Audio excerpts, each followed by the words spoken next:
40 نقشه خدا و اهل بیت بود.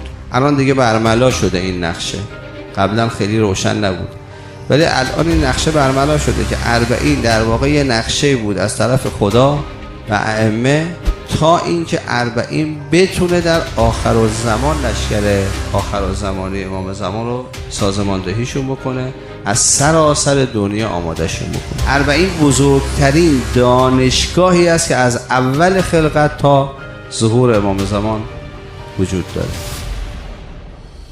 شما نگاه کنید این مسیحی ها، این یهودی ها، بودایی ها، این هندوها با چه قربتی، با چه مظلومیتی، با چه بیپناهی پناه آوردن به قبر امام حسین.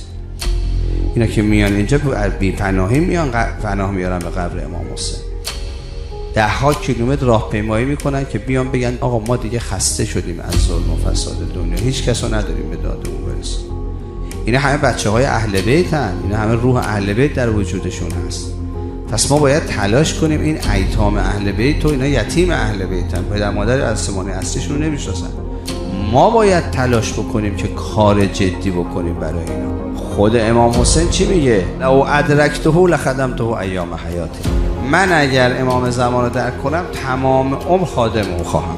وقتی که این حسین که 10 میلیون جمعیت به عشقش جمع میشن میگه من خادم او خواهم بود، پس ما باید نسبت به امام زمان بیشتر خدمت بکنیم.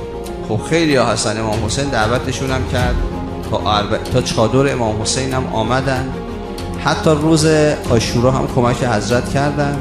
عصر عاشورا حضرت رو تنها گذاشتن، یعنی تا اینجا اگر 1 ساعت دیگه صبر کرده بودن با امام حسین در بهشت و هم درجه به حضرت بودن، ولی تا غروب عاشورا هم بودن خدمت حضرت. بعد گفتن آقا ما دیگه نیستیم.